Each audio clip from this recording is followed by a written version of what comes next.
Jambo mambo familia angu. Mimi ni Eli-Ben-Eli. Karibu karibu karibu. Karibu kanisani Eli-Ben-Eli or Babu Eli-Ben-Eli.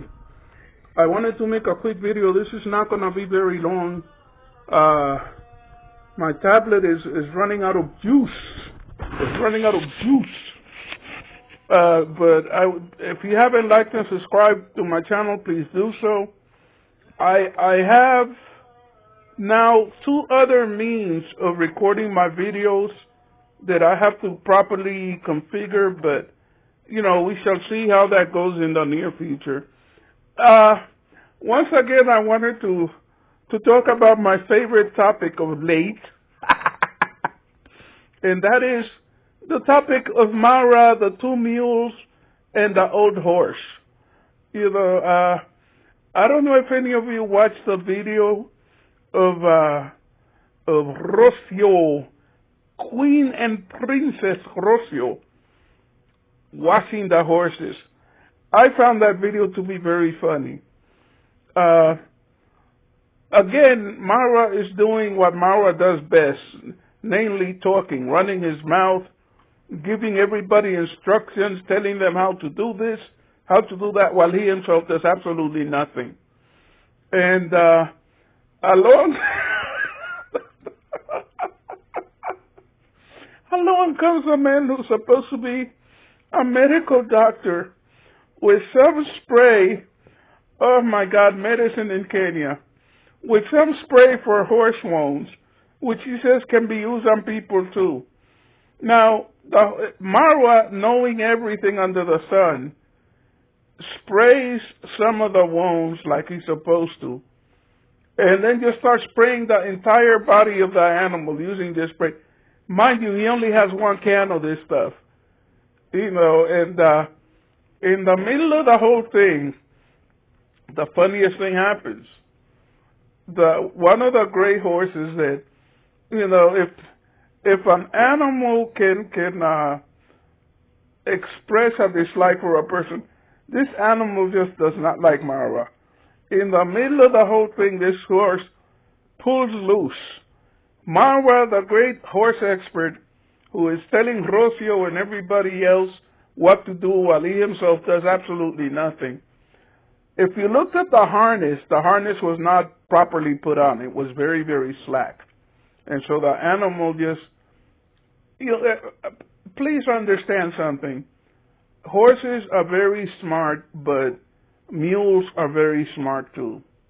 And if you have watched a couple of videos of them working with those animals, you begin to understand what it means as stubborn as a mule. The way to get a mule or a horse to do something that it does not want to do is not by trying to force it to do something. And if you want to be cruel to the animal and beat the animal so that it will do what you do, be aware that that animal might rear back and give you a good solid kick to the face and kill you, okay?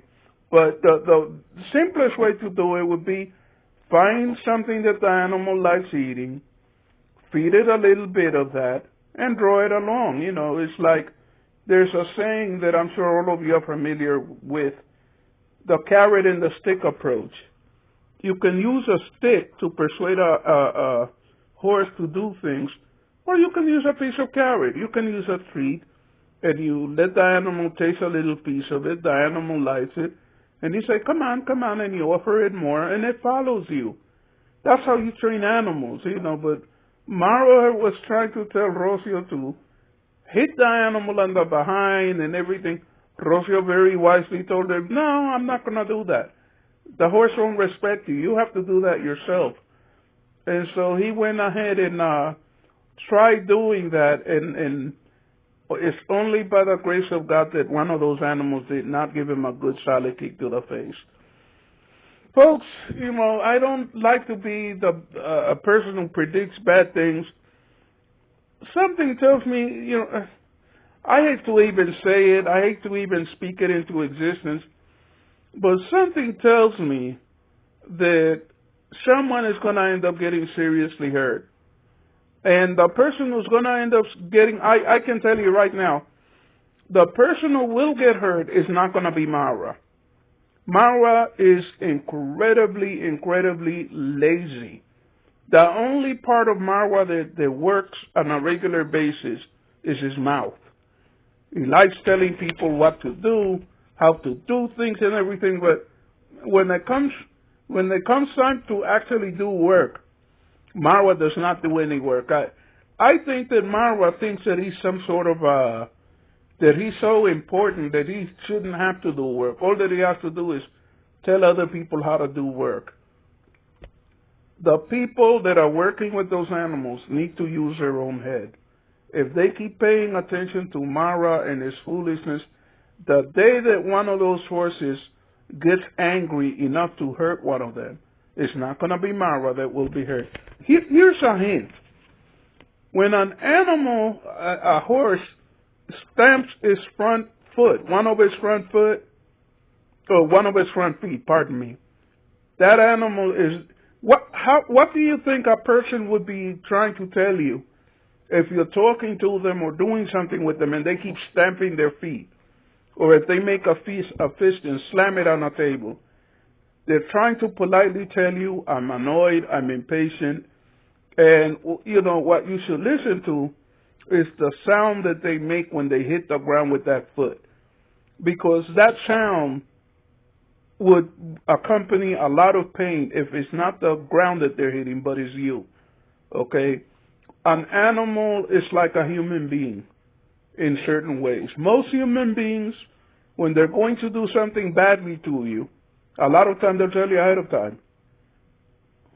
You know, let me say this, because of the life that I've lived, because of the work that I have done, I have dealt with people that have killed others, okay? That's just reality, okay? A lot of the time, when a person who murders wants to kill someone, a lot of the time before he does it, he says, I'm going to kill you. And people, when they hear that, this is a policy that I have. When somebody says that I'm gonna kill you, even if they're laughing, and I immediately stop doing whatever I'm doing, and I go, why did you just say that? Because I realize that a lot of the time, people will warn you before they do something to harm you. Horses are no different. If a horse keeps stamping his foot, maybe shaking his head up and down, okay, maybe shaking the head to the sides, he's telling you he's about to hurt you, okay? I have a feeling that those horses right now are probably so hungry and malnutrition with their ribs showing that probably, even if they wanted to hurt someone, they're too hungry to do it. But anyway, I just wanted to talk about that. I thought that it was very interesting. Folks, if you haven't had the opportunity, please like and please subscribe to my channel. Help me to get to 1,000. I'm not the kind of person who has a bunch of, you know, I'm not a member of a tribe. I don't have a lot of friends, you know, so I count on my viewers and people that enjoy my videos to go ahead and help me to get to 1,000, okay? God is greater than any man. I just saw a video by Diana King, and basically she said something that I really loved. What she was saying was, anything that you want in life, turn to God. You know, and I'm turning to God. I'm not fretting about how slowly I get to where I'm going, because all of the people that I have are organic subscribers. I know that there are a few that come on here to prank. You know, they get a kick out of coming on and withdrawing their subscription and everything. I'm not worried about them. God has my back, and I know all of you have my back. You know, keep helping my channel to grow. Keep liking and subscribing. Please make comments. I love the most channels. Most channels, they act like if they're too good or too important to answer your comments. If you notice, I answer all of my comments. You are very important to me. I am not a big shot. I am not a fake celebrity. If you take the time to make a comment, I'm going to take the time to answer it, or at the very least, thank you and let you know that I appreciate you. please comment on my videos.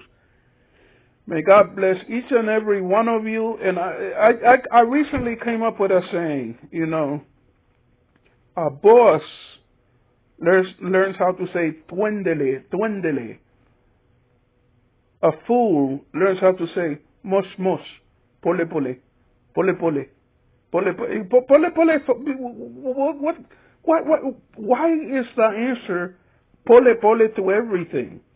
Okay, maybe that's a problem in some parts of the world.